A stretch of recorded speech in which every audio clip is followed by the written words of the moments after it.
Bonjour, je m'appelle Diego, photographe amateur et utilisateur du logiciel Affinity Photo. C'est le logiciel que j'utilise pour modifier, arranger mes photos. C'est un logiciel qui se compare très bien à Photoshop et qui se compare très avantageusement au niveau du coût, vu que Photoshop est rendu quand même assez dispendieux là, à utiliser. Alors, le premier le didacticiel ou enfin tutoriel que je veux faire en français, donc, est des ajustements de base qui peuvent être faits avec Affinity Photo sur des photos JPG ou JPEG. Et puis, donc, j'ai déjà ouvert ma photo ici de Percé, en Gaspésie, au Québec, évidemment.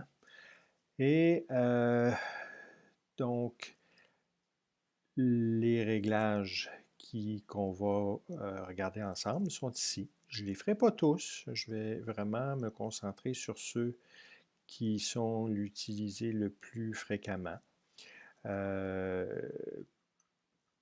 et qui sont évidemment très utiles.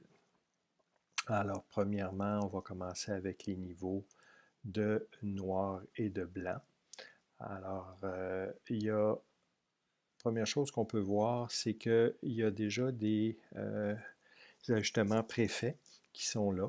Alors, on peut tout simplement appuyer pour obscurcir, comme ça le dit évidemment, ou l'inverse, éclaircir. Alors, on voit ici que ça a changé les réglages.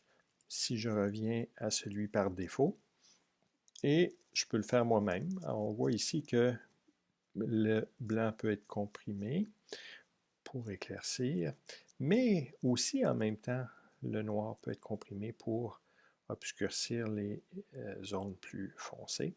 Donc, ici, ça donne un meilleur contraste à la photo. Alors ça, je vais laisser ça comme ça. Alors, premièrement, ce que je veux vous montrer, c'est qu'un calque a été automatiquement ajouté à la photo qui est là. Bon, j'ai oublié de le faire, mais idéalement, c'est peut-être une habitude qui n'est pas nécessaire, mais j'aime dupliquer ma photo et ne pas toucher à la photo originale. Bon, en général, c'est pas très destructif là, comme programme. On peut quasiment toujours revenir en arrière, mais euh, par question de sécurité, je fonctionne comme ça. Donc, là, je l'ai fait en retard, mais il est là quand même. Donc, je reviens au réglage. Alors, ici, il y a la balance des blancs. Alors, si on trouve que la photo a besoin d'être soit plus chaude ou au contraire plus froide, on peut le faire ici. Encore une fois, je reviens au réglage par défaut. Et encore une fois, donc, il y a un calque qui a été mis ici, mais vu que j'ai remis par défaut, ben, ça ne change plus rien. Et à ce moment-là, je vais appuyer sur Delete ou supprimer pour l'enlever. Troisième chose, noir et blanc. En noir et blanc peut vraiment faire des choses intéressantes. Alors ici, on voit que toutes les couleurs de la photo couleur sont là et peuvent être réglées séparément pour donner différents résultats de noir et blanc. Alors, si on prend le rouge, alors le rocher qui est brun inclut donc du rouge. Donc, on peut assombrir ou éclaircir le niveau de rouge sur la photo. Le brun inclut du jaune aussi, donc encore là, la même chose. On peut jouer avec ça pour changer le contraste et la manière que le noir et blanc va ressortir. Bon, il n'y a pas tellement de vert, je pense qu'il y en a un tout petit peu ici, donc ça ne change pas grand-chose, ça ne vaut pas la peine de le toucher, on laisse ça comme ça. Alors, les deux couleurs qui vont être les plus importantes ici à modifier, c'est le cyan, donc un bleu ciel, et le bleu. Alors, le bleu ciel, évidemment, va jouer sur le ciel. mais aussi sur l'eau qui contient du bleu. Alors, on voit que si on diminue la luminosité ici, on remet un peu de contraste parce que là, c'est vraiment très blanc. Et ça donne un peu plus de détails dans le ciel. Et ici, avec le bleu aussi, on va donc chercher un ciel un petit peu plus dramatique, là. Ça donne un peu plus de détails dans le ciel, c'est plus joli. Là, il n'y a pas de magenta, donc ça ne donne rien de changer ça.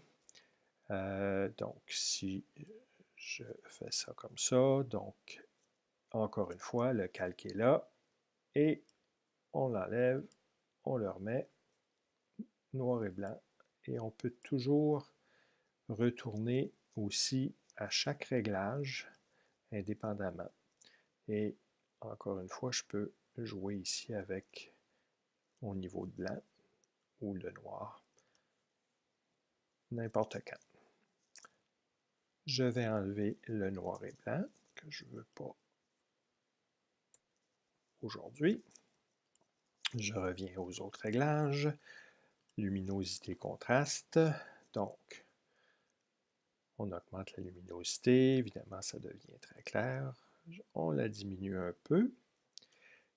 Et on peut ajouter un peu de contraste aussi. Alors, je pense que je ne vais pas tellement diminuer la luminosité, mais je vais augmenter un petit peu le contraste.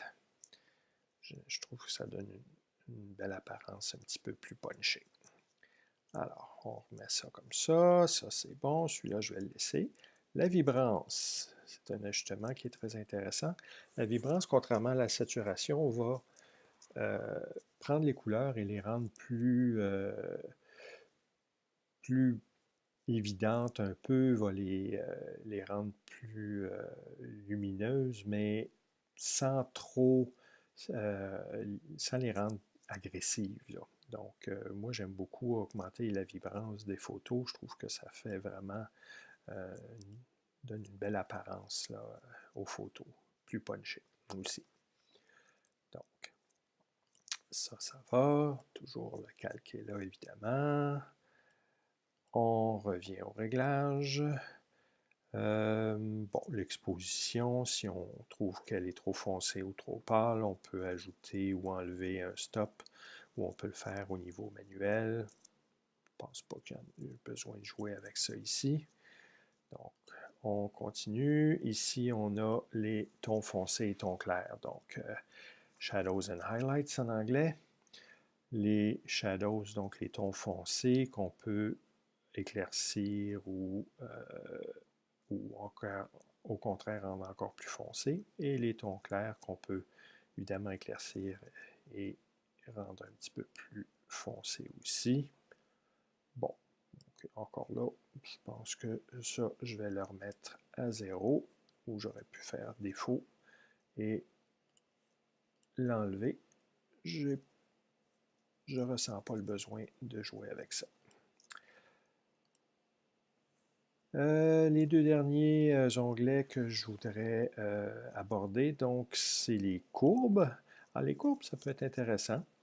Alors, la courbe d'adaptation à l'utilisation des courbes, excusez le jeu de mots, est un peu plus complexe, mais une fois qu'on la maîtrise, ce qui n'est peut-être pas encore mon cas, ça peut donner des choses intéressantes. Alors là, c'est qu'on joue ici plus bas avec les zones plus foncées.